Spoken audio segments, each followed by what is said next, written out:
You can create a multi-floor elevator system with the Redstone Add-On. A functioning elevator system needs two basic features: the ability to call an elevator cab to your current level, and the ability to select a specific destination level. This simple design includes both. Since the number of floors and distance between floors is going to be highly dependent on your needs, this video will be less of a build tutorial and more of a proof of concept, which you can then apply to your specific build. So while this design shows a 3-level system, it is possible to add more to a certain degree. To start, I have some hypothetical levels laid out and an open 3x3 elevator shaft. A series of elevator rails runs along the back, with elevator control rails at each level. You can place an elevator on a control rail, but it won't do anything until we give it some power. To do so, let's start with the central control unit of the elevator. We'll be using wireless redstone, so this doesn't need to be accessible after it's built. You can hide this behind a wall or underground. We need to build a slice to control each level individually. Let's start with a single slice. Place a pair of repeaters, dig a hole, and place a redstone dust at the bottom. Place a solid block above the hole. Place another pair of repeaters. Set this one to 4 ticks. Now place a piston facing up with a block of redstone on top. Leave a 1-block gap and place another piston facing down.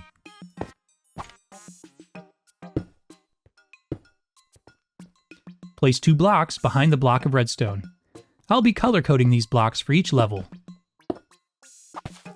Place a repeater and a wireless redstone set to transmit. We'll come back and give it a key later. Now repeat this for each level of the elevator. Again, I have 3 levels, each color coded. Place a wireless redstone set to transmit here. Place 3 blocks next to the top pistons. Place a line of redstone dust above the pistons. With 2 repeaters and a wireless redstone set to receive on top. Set a key for this transmitter and this receiver. I'll be using CR for call reset. You can place some temporary buttons to test the control unit. Pressing the button for level 1 extends the level 1 piston. The control unit converts the button press into continuous power directed into the wireless redstone. Pressing the button for level 2 will first reset the pistons, then extend the level 2 piston. The same goes for level 3. Now that it works, replace these buttons with wireless redstone set to receive. These will each be connected to a call button on each level. Go ahead and use die or the Redstone Wrench to set a key for each receiver. I'll be using C1, C2, and C3, C standing for call.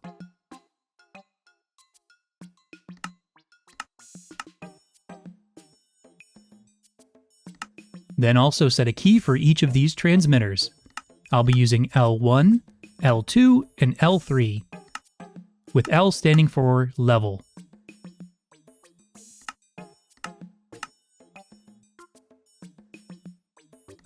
Now, let's go back to the elevator and build out the call buttons. My wiring will be exposed, but you can configure this to be more hidden if you prefer. Place 2 redstone dust behind the call button and a wireless redstone set to transmit. Go ahead and give it a key to match the same one on the control unit receiver. C1 in my case. Then repeat this for each level. Don't forget to set a key for each. C2, C3. Now, pressing a call button on any level will trigger the control unit remotely. Next, we need to place level selection buttons accessible from inside the elevator on each level. There is a cabin version of the elevator, but I would recommend sticking with the platform version so your vision isn't limited while inside, though it is still possible to press buttons through it. Starting with level 1, place buttons to send the elevator to level 2 or level 3. We don't need a button here since we're already on level 1. Place a repeater and a wireless redstone set to transmit behind each button. Then give the transmitters the same key as the call button receivers. So C2 and C3 for me. Now repeat this process for each level, emitting buttons for the level you're currently on. Now pressing a button from inside the elevator functions the same as pressing a call button. Lastly, we need to power the elevator. In my case, powering a control rail from the left sends it up, and powering it from the right sends it down. But be careful, because this actually changes depending on the rotation of the control rail, so this may be different for you. I'll be starting at level 2 for this, because it'll be easier to explain from the middle. I laid out some color-coded space for wiring behind the elevator shaft, but we won't be using all of it. The wiring will be specific to each level, and will consist of a sort of code, resulting in either power up, power down, or power off.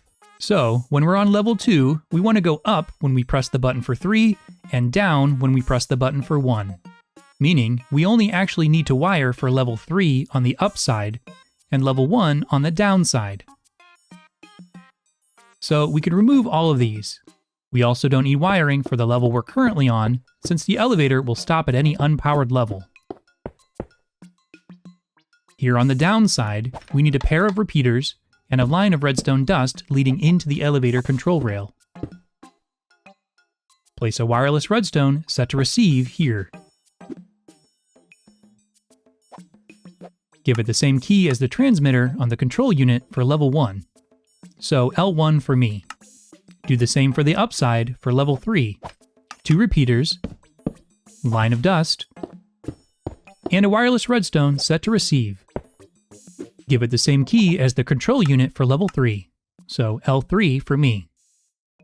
Now, pressing the button for level 1 will power the down side, sending it down. Pressing 3 will power the up side, sending it up. But for now, we can't return the elevator until we finish wiring the rest of the levels. So down on level 1, we need to do something similar. But this time, you would never need to go down. So we don't need to power the down side at all. We just want the 2 and 3 buttons to power the up side. Go ahead and place a set of receivers for both levels 2 and 3 on the up side.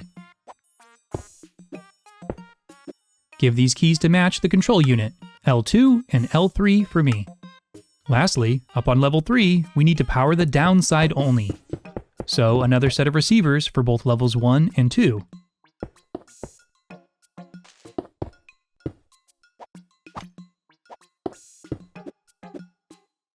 Don't forget the keys. L1 and L2 for me.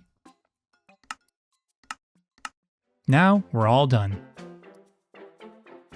With the elevator at level 1, we can press the level 3 button to ride it all the way to the top. Level 1 will be powered up, level 2 will also be powered up, but level 3 will be unpowered, so the elevator will stop there. Now on level 3, press the level 2 button to go back down. Level 3 is powered down, while level 2 is unpowered. Notably, though we didn't interact with level 1, it is still powered on the upside. This is important because let's say you take the stairs and you're no longer at the same level as the elevator. You can use the call button to bring it to your current level no matter where it was left. You can also peek inside and press the buttons to send the elevator to a level without you inside. If you wanted to expand the number of levels, you would need an additional slice on the control unit, additional wiring on each level coded for up or down, and a button inside the elevator on each level, though this is where it gets a little tight on space. I would also recommend adding a safe landing area at the bottom of the shaft. If you forget to actually ride the elevator, you do fall through when it begins moving.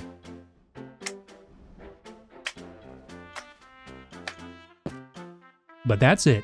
Hopefully this design inspires you to create your own elevator system.